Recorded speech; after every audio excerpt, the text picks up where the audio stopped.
Simplex, Swat, so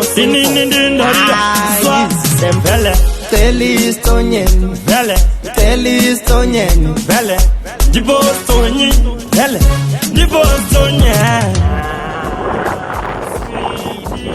Chingamurora, Wakavya weka kusukara pano. Chingamurora, sweetie. Chingamurora, Wakavya weka kusukara pano. Chingamurora, pano sandi kukarika. Kuchikama vegetable sandi kushupika.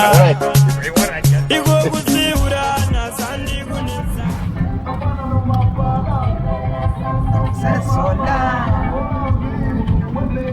You can dance to this, you spoof. Huh?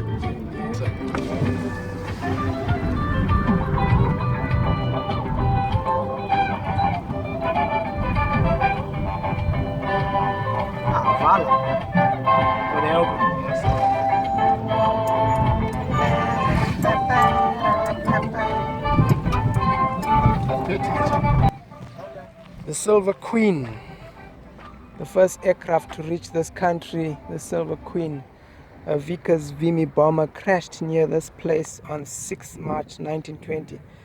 The aircraft was flown by Lieutenant Colonel Pierre van Ryneveld, DSO MC, and Flight Lieutenant CJ Quentin Brand, DSO DFC. The other members of the crew, Mr. F.W. Sherratt, an engineer from Rolls-Royce, and Flight Sergeant E.F. Newman, RAF, an airframe engineer. This was the first flight from London to the Cape.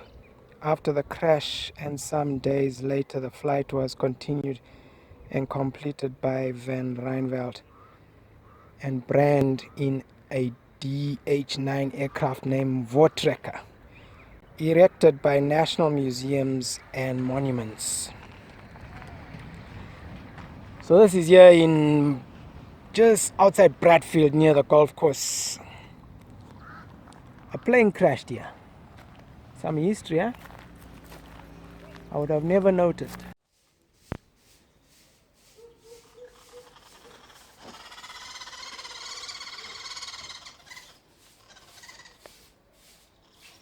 So wait, I'm a little bit lost here. It seems as if there was another crash before it landed in Bulawayo. Let me start in the beginning again. This route between London and Cape Town was regarded as one of the challenges for aviators. Parts of the route had been covered, but no one had flown the full distance. In December 1919, the British Air Ministry announced surveys had been completed by the RAF and a string of airfields established on the African route. It was now open to aviators.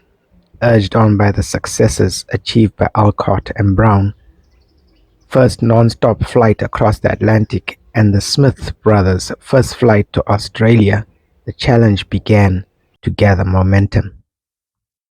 In January 1920, the London Times offered a prize for the first person to fly from London to Cape Town. The same reward was offered as had been earned by two previously successful great flights. 10,000, that's 300,000 in today's terms.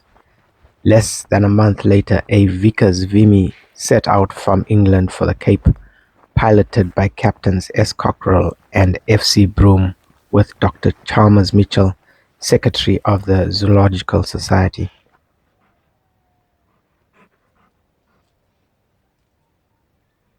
General Smuts wanted a South African to be the first, so he authorized the purchase of a Vickers Vimy for this task at a cost of £4,500. This is when our two guys, Ryneveld and Brand, left London on the 4th of February 1920 from Brooklands Aerodrome in Surrey, England, in a Vimy named the Silver Queen. So Ryneveld and Brand had to do some night flying to catch up with the Vimy sponsored by the Times.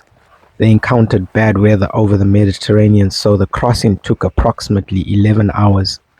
The aircraft was written off in a forced landing at night due to a leaking radiator at Wadi Haifa in the Sudan. A second Vimy was loaned from the Royal Air Force at Heliopolis in Egypt. and they continued their journey 11 days later. They left from Cairo on 22nd February. On 27 February, the competing aircraft crashed in Tabora in Tanganyika without injury.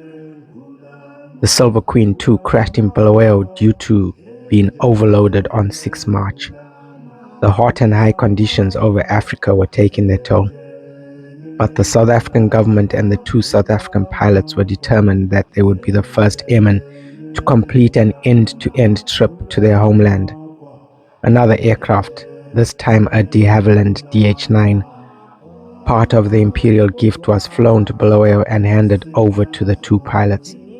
Their journey resumed on 17th March and the aviators landed 3 days later at Youngsfield, Wynberg, Cape Town. Their mail cargo of letters had been transferred from aircraft to aircraft and so safely reached its destination. Ryneveld and Brand were knighted for their achievement. Their flight took a total of 45 days, with a flight time of 109 hours and 30 minutes.